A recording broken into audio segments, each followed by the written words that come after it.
My daughter said she needed a wedding loan. Then I found out she uninvited me from the ceremony. My daughter asked for money 3 days before she asked for forgiveness. That order tells you nearly everything. Her name is Rachel. She was 36 then, bright, beautiful, and forever standing one polished step ahead of consequences. Some women inherit jewelry. Rachel inherited charm, then treated it like income. She called me on a Monday morning while I was pruning roses. "Mom," she said warmly, which is how requests begin. "Rachel, I miss you. You need something," she laughed. "You always say that. You always make it true." A pause. Then the soft exhale she used since childhood whenever she wanted sympathy without details. "I'm stressed." "With what?" "The wedding." "Ah, the wedding. Third engagement. First one to reach catering deposits." Her fiancé, Evan Mercer, was 41, handsome in a professionally moisturized way, and ran a boutique fitness company that seemed to sell mirrors more than exercise. He had excellent teeth and the eyes of a man always checking for better lighting. I had met him 4 times. He had called me Mrs. Collins twice. My name is Alina Bishop. People who hope to marry into family should learn nouns. "When is the wedding?" I asked. "6 weeks. And stress waited until now," she sighed. "Mom, please don't start." "I haven't started." "I'm inventorying." She ignored that. "The venue raised costs. Flowers changed. Evan's investor payout got delayed. We're short." "How short?" She named a number large enough to deserve seating. I set down the pruning shears. "That is not short, that is collapse. It's temporary. Temporary has financed more disasters than greed alone." "What exactly do you need it for?" "Final vendor balances." "Which vendors?" "All of them." Specificity was not attending this wedding either. "I'll think about it." "Mom, deposits will be lost. Then perhaps reality has cancellation insurance." "Please." Her voice cracked convincingly. I loved my daughter enough to know her methods intimately. I said, "I'll think." When we hung up, I stood in the garden among roses old enough to judge us both. My husband Peter had died 7 years earlier after a swift illness and a long marriage. He left me a comfortable home, investment discipline, and one unforgettable sentence: "Never fund appearances." They become addicted. Rachel had adored her father. He adored her too, disastrously at times. He believed in second chances, third chances, and helping her get established, which translated into checks with sentimental memos. I believed in budgets. Thus parenting had always contained ideological diversity. By noon, my older son Daniel called. "Siblings smell turbulence through walls." "She ask you yet?" "Yes." "How much?" I told him. He whistled. "For flowers, are they imported from heaven?" "What do you know?" "She owes 2 vendors already." "How?" She told Melissa. Melissa was Daniel's wife and family intelligence agency. She also said Evan's business is shaky. "Shaky how?" "Luxury shaky, still smiling, not paying." Useful category. Daniel lowered his voice. "Mom, don't bankroll a pageant." "I hadn't planned to." "You say that every time before compassion invoices you." Children can become rude adults if educated properly. That evening Rachel arrived unannounced carrying pastries and bridal panic. She entered my kitchen kissing my cheek too quickly. "I brought almond croissants." "Then it's serious." She sat dramatically. "I barely slept." "An expensive hobby." "Mom, what happened really?" She looked wounded by the word really. "We underestimated costs." "By how much?" "A bit." I stared. She corrected. "A lot." "There she is." She clasped my hands. "If we lose the venue date, people already booked flights. Then they'll see our city." "Mom, this is humiliating." "No, humiliating is public. This is arithmetic." She began crying. Rachel cried beautifully, controlled shoulders, minimal redness. Tears placed for maximum moral pressure. I handed her a napkin. "Do you love him?" She blinked. "What, Evan, of course. Do you trust him?" Longer pause. "Why would you ask that?" "Because I asked something simpler." She withdrew her hands. "He's under pressure." That was not the question. "He works hard." Still not the question. She stood. "You always do this." "Do what?" "Make everything ugly." "No," I said quietly. I remove ribbons. She paced the kitchen. Can you help or not? With information, perhaps, with cash unclear, she stared. What does that mean? It means I do not lend blind. You're my mother. Yes, which is why I know better than a bank. She left furious enough to forget the pastries. I ate one anyway. The next morning, I received an email accidentally sent to me. At least Rachel claimed later it was accidental. Subject line, revised seating final attached spreadsheet, rows of guest names. Table assignments, meal choices, I scanned casually, then more carefully, then with my glasses. Daniel and Melissa, table 4.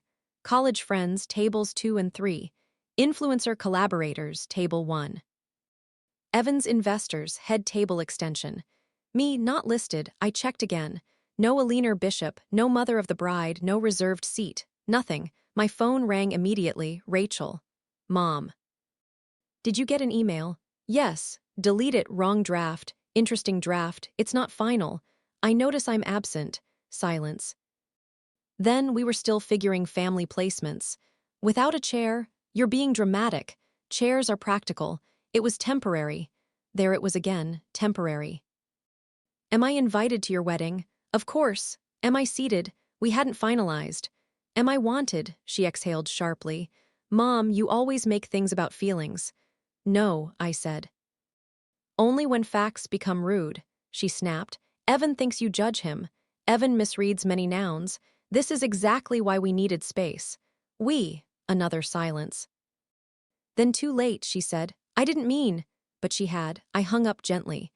3 hours later, my friend Judith called, retired event planner, ruthless woman, wonderful ally. You sitting down? She asked. Yes. I just got hired to coordinate emergency vendor salvage for a wedding. I already knew. Whose? Rachel Mercer or soon-to-be.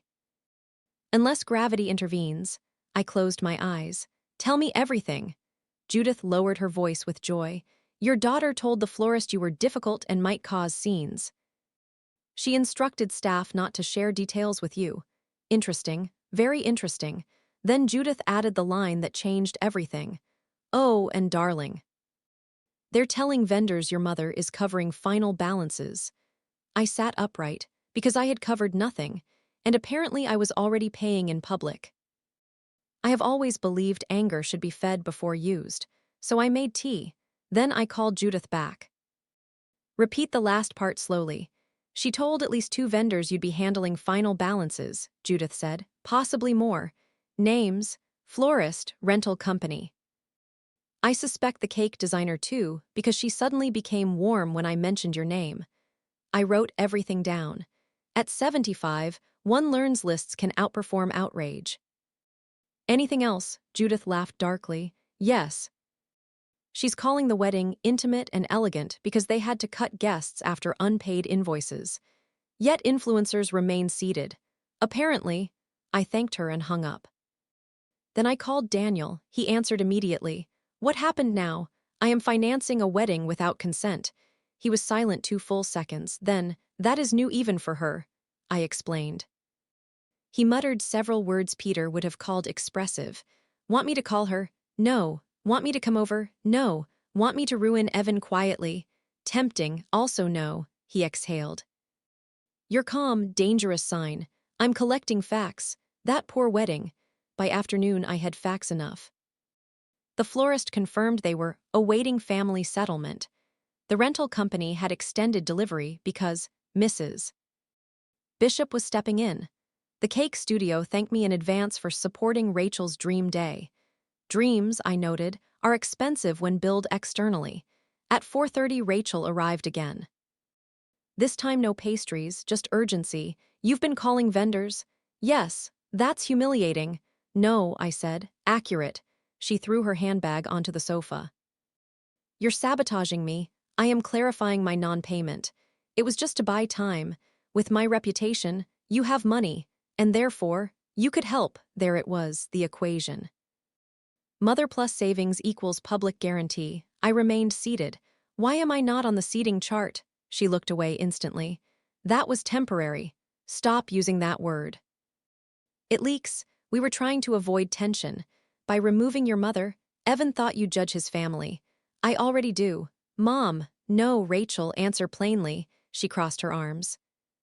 He didn't want negative energy.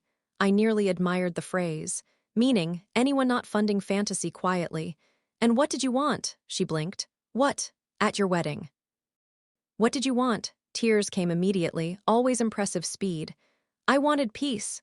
No, I said softly. You wanted convenience. That landed. She sat down hard. You don't understand pressure. I understand vanity under pressure. She wiped her eyes. Can you please just lend it? I'll repay you after gifts. I stared long enough for shame to arrive. It did not. You plan to repay debt with toaster ovens. We're getting cash gifts. Excellent foundation for marriage. She stood again. You know what? Keep your money. I intend to. She grabbed her bag, then paused at the door. If you don't help, don't bother coming. Interesting. Invitation by ransom. When she left, I did something I had not done in years. I cried. Not because of money. Because somewhere beneath performance was still the child who once ran to me with skinned knees and honest tears. Love stores outdated versions of people long after they stop existing. That evening, Judith came over with wine and strategy. She entered without knocking, as old friends and certain storms do. I have updates. Pour first, she did, then opened a folder. Of course she had a folder. Venue has threatened cancellation if balance not met by Friday. Today is Tuesday. Yes. Photographer unpaid deposit too. Musicians cut to playlist. Sensible. And Evan had allowed. Argument with someone called Marco near the loading dock. Who is Marco? Possibly trainer. Possibly creditor, very toned. I laughed despite myself. Judith leaned forward. Darling, are you certain this marriage should occur? That question appears late. Better late than centerpieces. The next morning Natalie called from London. My younger sister, never married. Wealthy through architecture and wise through distance. Daniel had informed her naturally. She uninvited you, Natalie said. Functionally, how common. She also volunteered my funds. How entrepreneurial. I am trying not to overreact. Why? Useful question. I'm her mother. You're also a person. Sisters can be merciless gifts. Natalie continued. Do you want truth or comfort? Truth. Then listen carefully. Rachel is not asking for help. She is asking for insulation from consequences. I said nothing, because she was right. Then Natalie added, if the marriage is sound, honesty won't break it. If honesty breaks it, save the flowers. By noon Friday pressure had ripened. Rachel called 6 times. I answered the 7th. What? They're threatening to release our date. That sounds like a venue sentence. Mom, please, just this once. How much exactly remains? She named a number lower than before.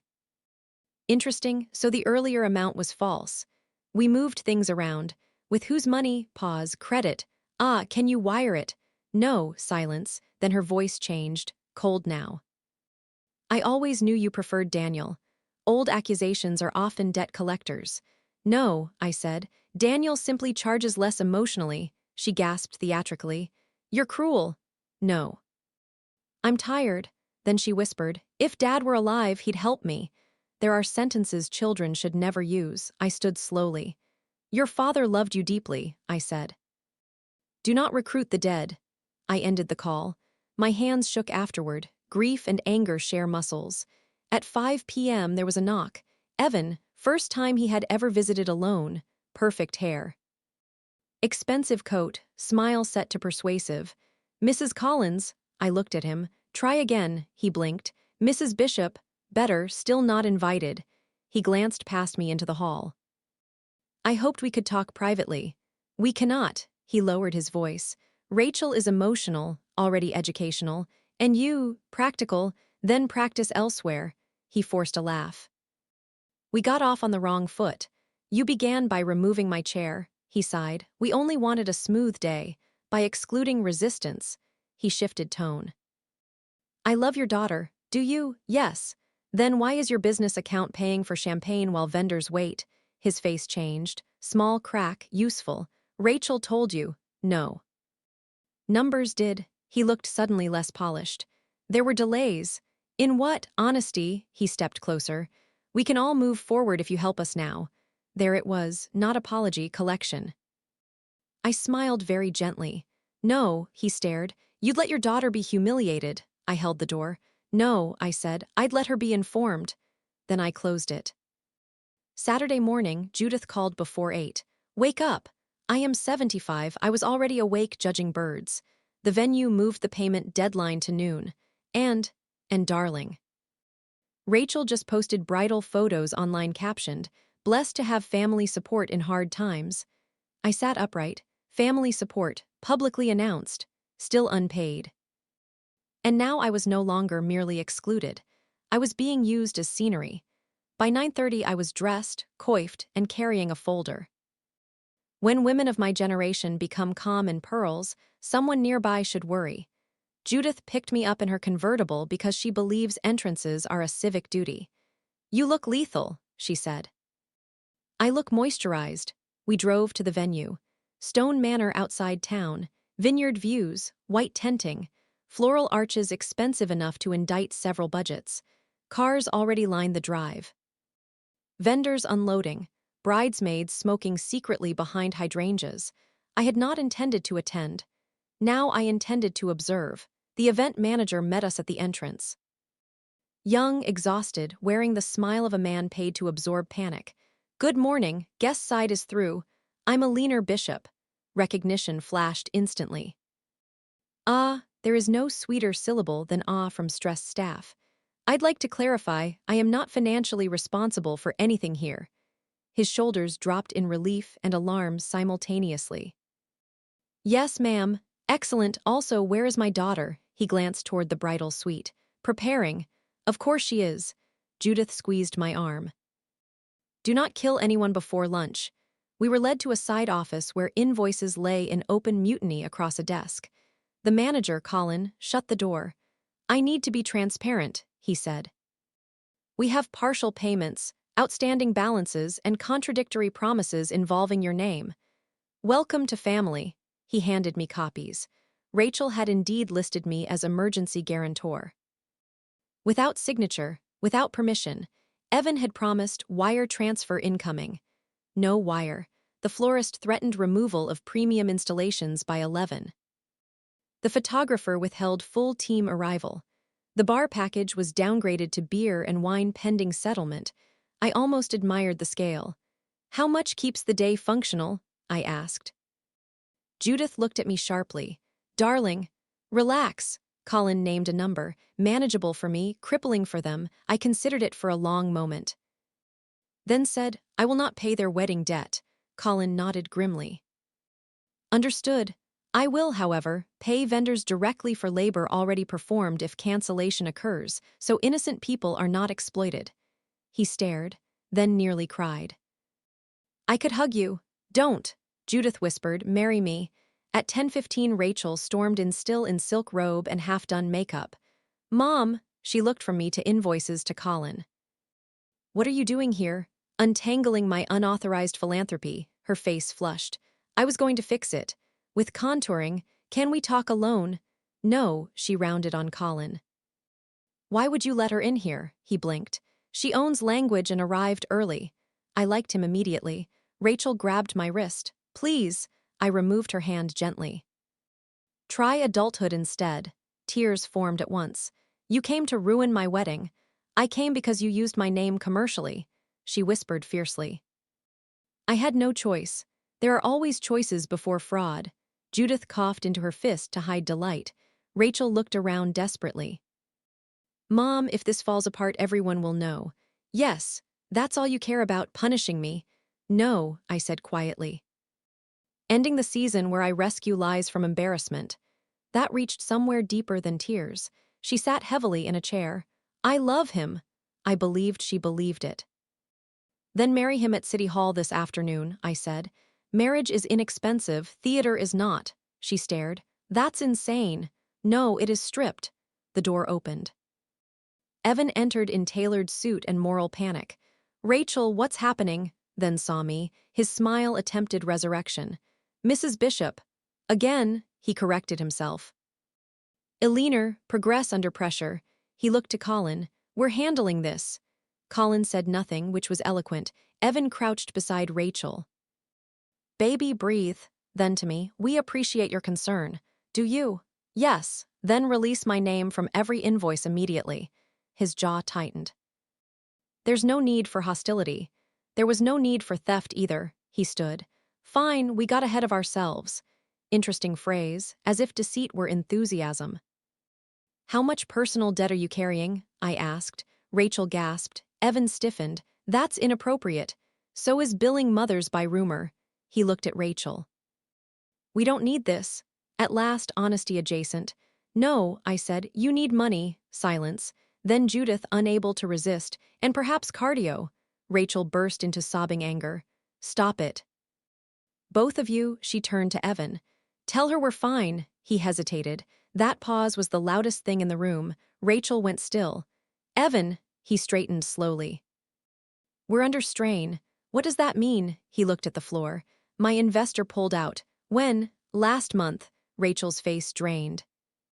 You said it was delayed. I thought I could replace it. With what? He did not answer. I did internally with her mother. Rachel stood. You lied to me. We were solving it. We. He looked toward me involuntarily. There it was, plan exposed. Rachel laughed once, high and broken. You thought she'd pay. No, you thought she'd pay. He reached for her. She stepped back. Interesting spine development appears contagious. The room held absolute stillness. Then Rachel said to Colin, how much to keep only the ceremony space and dinner for immediate family? Everyone blinked. Even me. Colin shuffled papers quickly. Much less. She turned to Evan. No influencers, no drone video, no champagne tower, no branded photo wall. Rachel, no, then to me, I'm not asking you. Good. Then again, quieter, I'm done asking anyone. That was better. Evan looked trapped between vanity and venue policy. Can we discuss privately? She wiped her face. No. I'm tired of private. Judith murmured, I may faint from growth. By noon, the wedding had transformed. Half the guests uninvited by text, decor reduced, bar simplified, band cancelled. 3-tier cake replaced with smaller version, and me, still unseated, until Rachel approached while mascara was repaired. Mom, yes, if you still want to come. I'd like you there. I studied her carefully. As lender or mother, she cried fresh tears. Mother. That answer cost her something, so I said yes. I had not brought wedding clothes. One advantage of age is refusing unnecessary preparedness for other people's chaos. Judith solved this by driving me home at speeds suggesting unresolved youth. You need navy silk, she declared. I need boundaries. You already wore those. By 1:30, I returned in a simple navy dress, pearls, and shoes built for standing through emotional weather. The manor looked different now. Less spectacle, more ceremony. The giant floral arch had been reduced to tasteful arrangements. The rented champagne tower vanished. 2 decorative swans made of ice had melted into irrelevance. Much improved, smaller truths often look better. Rachel met me near the entrance in her gown.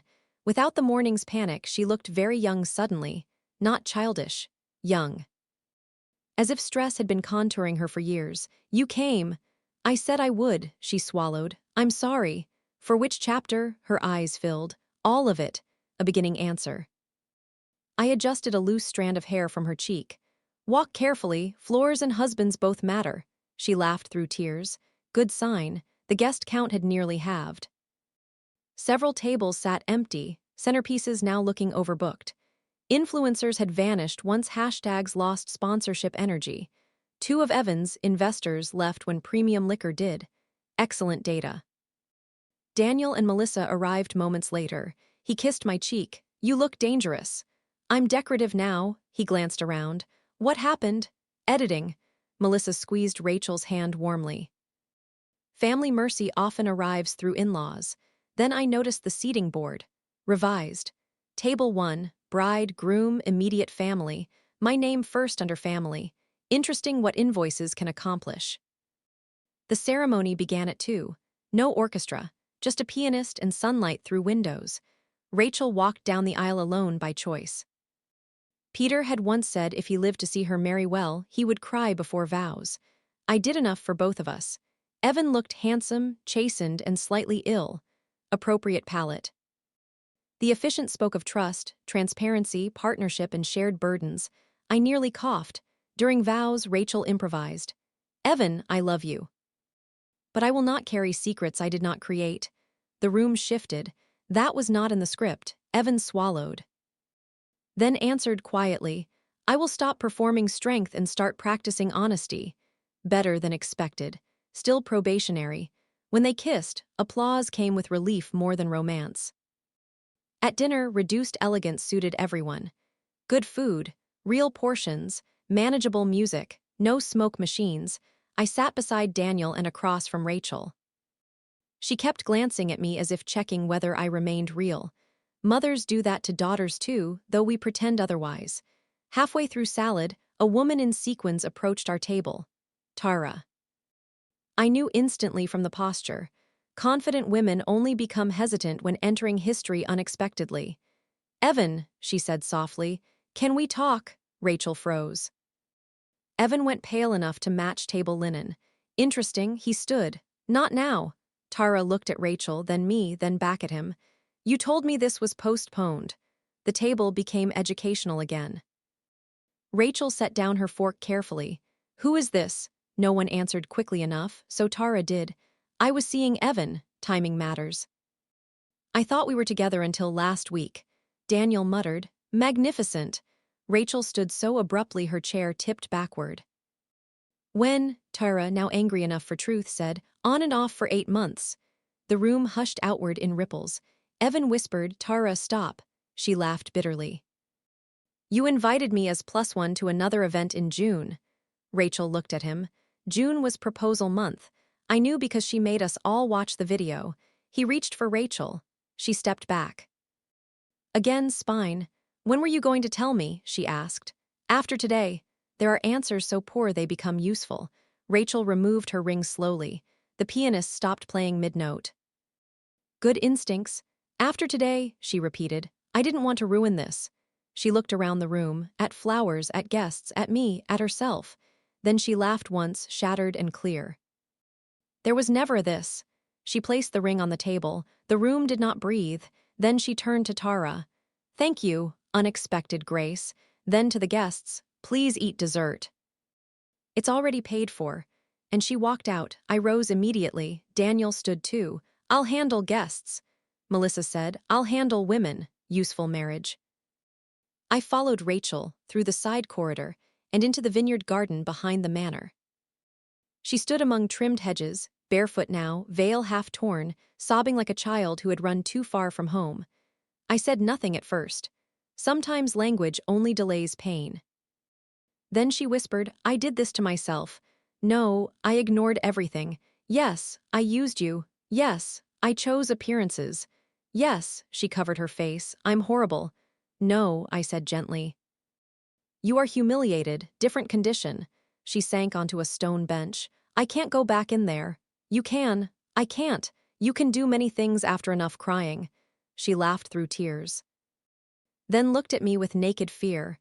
What do I do now? The oldest honest question. I sat beside her. You begin the cheaper wedding. What? The one between you and yourself. She blinked. I don't understand. You promise no more lies, no more borrowing identity, no more confusing expensive with valuable. She cried harder. Good, let it wash. Behind us, the manor doors opened. Guests began leaving discreetly, carrying favors and gossip. Judith appeared in the distance holding 2 champagne flutes. She raised one silently. I waved her away. Not yet. Rachel leaned against my shoulder like she had not since 17. I'm sorry I uninvited you. I know. I was ashamed of you seeing the truth. I had already seen it. She nodded. Then whispered, Can I come home? I looked across the vineyard at the setting sun catching her abandoned reception through glass. Yes, I said. But this time you bring receipts. Rachel moved back into my house with 3 suitcases, 2 garment bags, and enough humiliation to fill the guest room twice. I made up fresh sheets. She stood in the doorway, holding her wedding dress, zipped in plastic, like preserved evidence. What do I do with this? Hang it in the attic. Why? So one day you can laugh properly. She almost smiled. Good. Humor is often dignity returning in flats. The first week was ugly in ordinary ways. She slept late, cried in showers, ignored phone calls, stared at walls with professional concentration. Every few hours her phone lit with messages from Evan. Please talk, I panicked, I can explain. Tara meant nothing, don't throw us away over timing. Timing, cowards love that word. Rachel blocked him on day 4, progress. Then came the bills. Cancellation penalties, partial vendor losses, dress alterations non-refundable, travel reimbursements owed to 2 bridesmaids, deposits unrecovered. Rachel spread papers across my kitchen table with the expression of someone reading autopsy notes. I can't believe this. I can. She looked up sharply. Must you do that? Do what? Be right while I'm bleeding, I softened. No, then added, but I will be right nearby. She laughed despite herself. Better, we made a repayment plan. Rachel would sell unused daycare, recover what she could, return gifts properly, and find work not dependent on captions. What kind of work? She asked bitterly. The paying kind. She had spent years freelancing in vague marketing roles that produced more brunch photos than invoices. By the second week, she was interviewing. By the third, she had accepted a role managing events for a hotel group. Irony often hires quickly. Meanwhile, gossip traveled. Former guests texted sympathy mixed with appetite. Friends asked for details, out of concern. One cousin requested the ring drama story in voice note form. I taught Rachel a new sentence. No, but thank you for caring. Used correctly, it means leave. Judith visited often with pastries and updates from society circles. Evan is telling people he had a panic spiral, she said one morning. He had a pattern, I replied.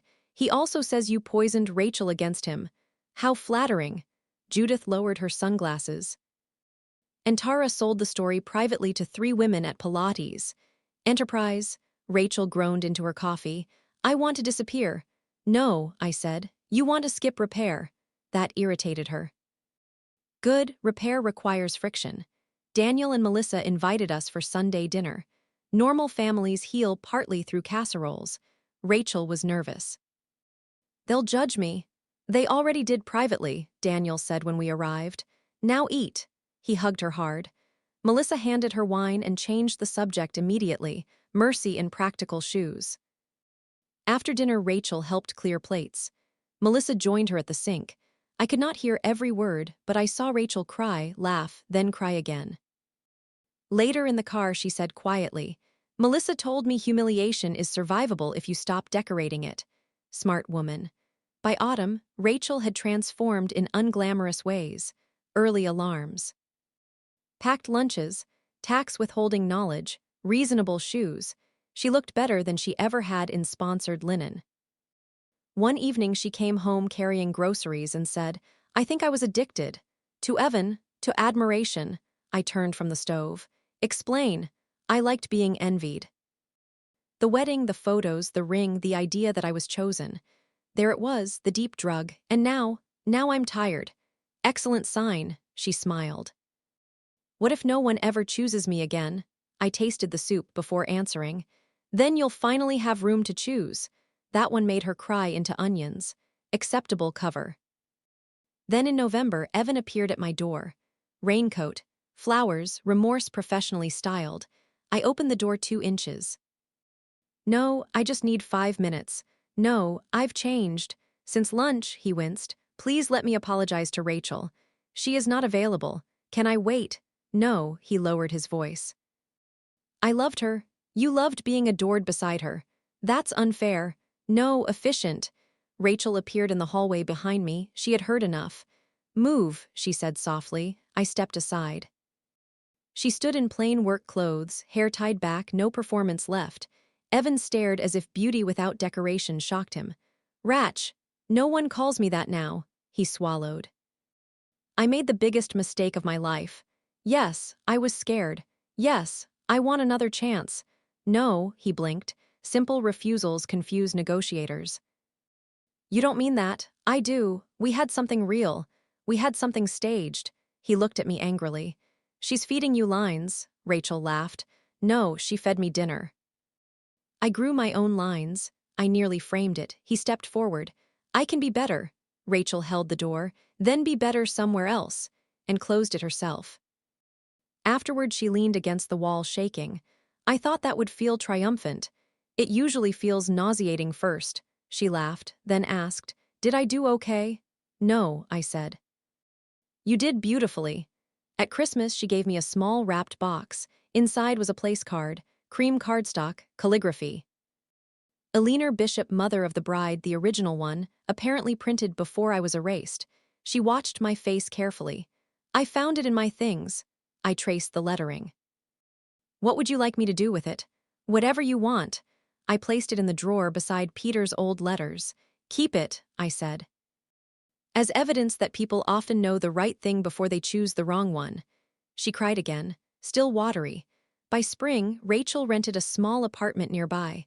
1 bedroom, sunlight. No debt-funded elegance. When I helped carry boxes, she stopped in the empty living room and said, This feels more like marriage than the wedding ever did. To whom? Myself, at last. Rachel's apartment was on the 3rd floor of a brick building above a bakery that believed in butter and early mornings. Small kitchen, 1 bedroom, windows facing west.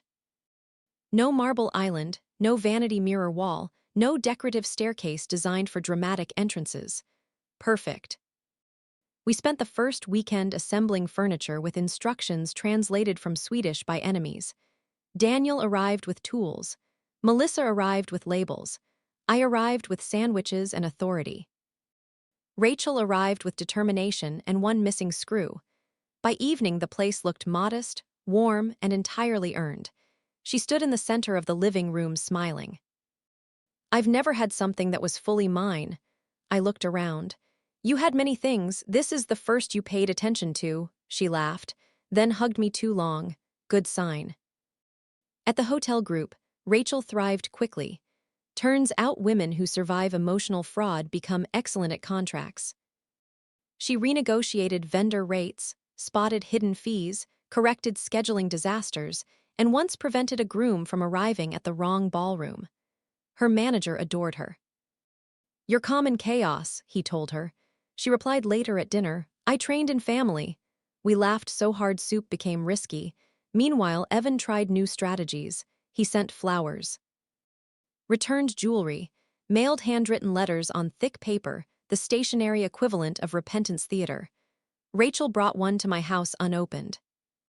What do I do with these? Recycle or archive for future embarrassment? She opened one anyway. Inside, I realize now I was trapped in performance and fear. You were the best thing in my life.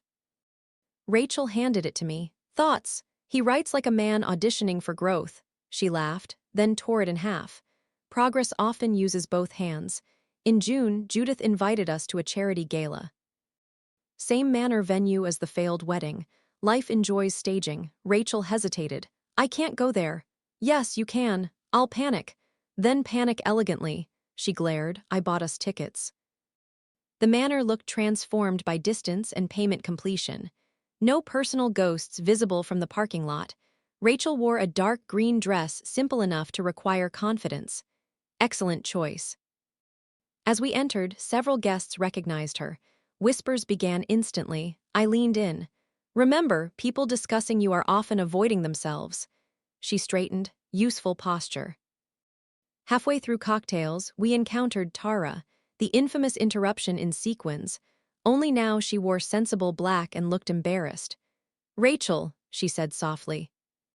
Can I say something? Rachel froze. I moved 2 steps away. Mothers must know when to become furniture. Tara continued.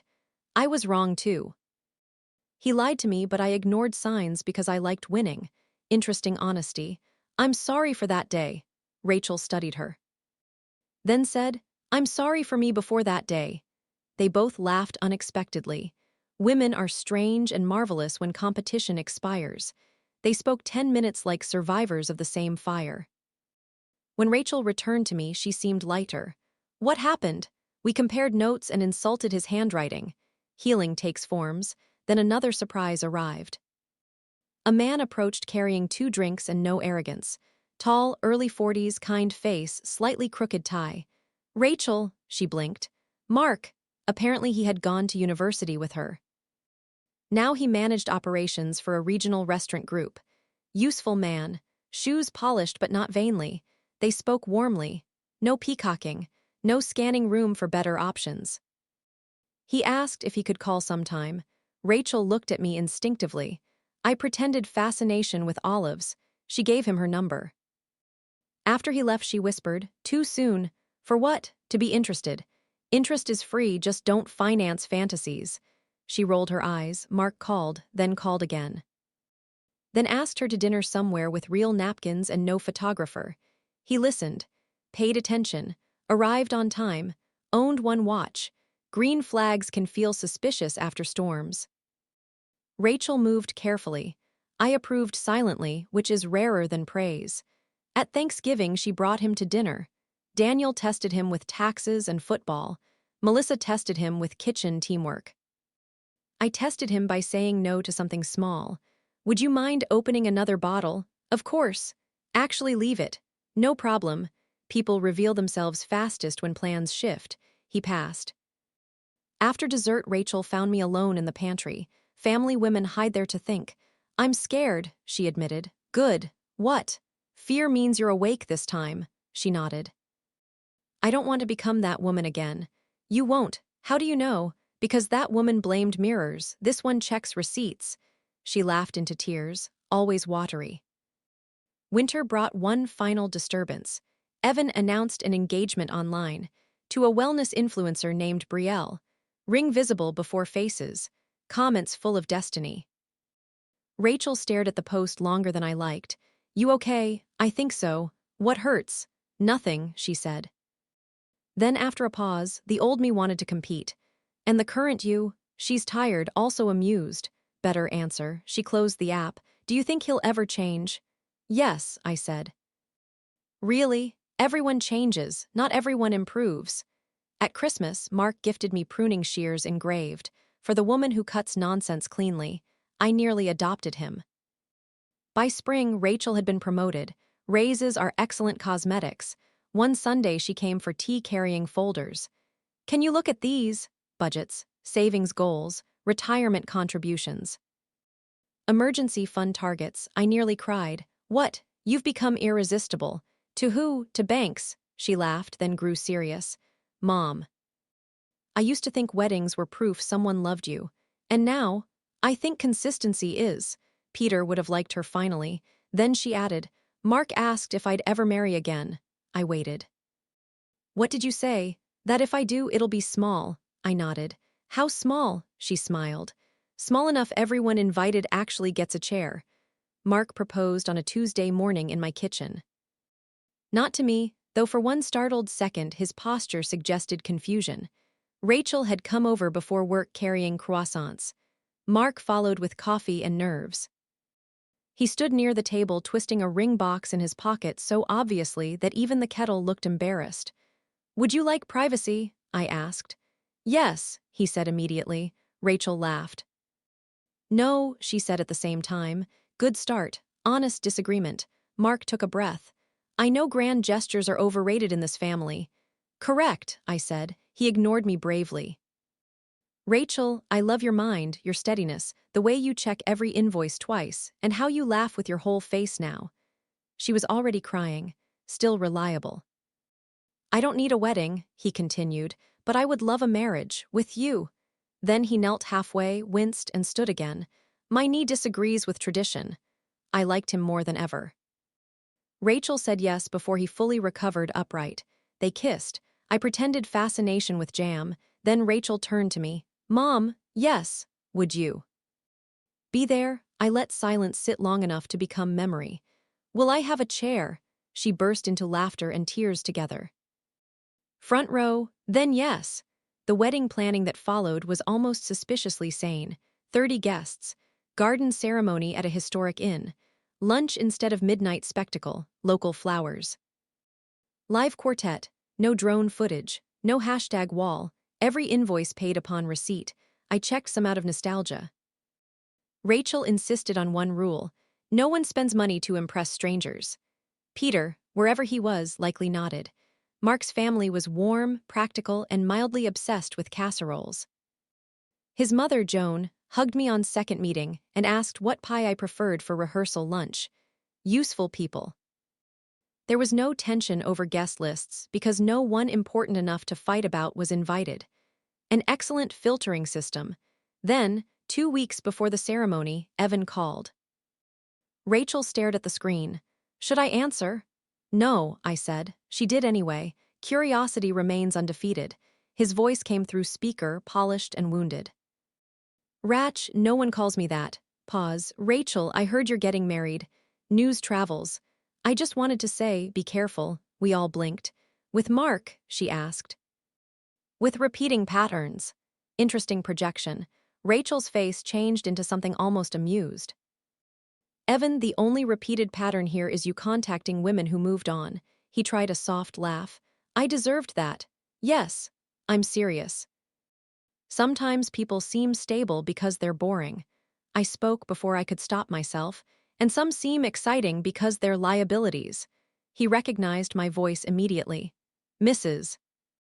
Bishop, still no. Rachel ended the call, then laughed so hard she had to sit. What was that? Jealousy wearing concern, I said. She blocked the number permanently. Growth sometimes needs one final button. The rehearsal lunch was held on the inn terrace under white umbrellas. No chaos, no unpaid violinists, no hidden girlfriends in sequins. I found it almost suspicious. Judith attended in lavender and whispered, "This is lovely, I miss disaster. You are disaster adjacent." She accepted that. During lunch, Mark tapped a glass. I'd like to thank Alina, he said. I froze. Public attention is a tax. For raising Rachel twice. The table laughed softly. Rachel cried immediately. Still excellent consistency. I stood. I only raised her once. The second time she cooperated. Better laughter. The wedding morning dawned clear and mild.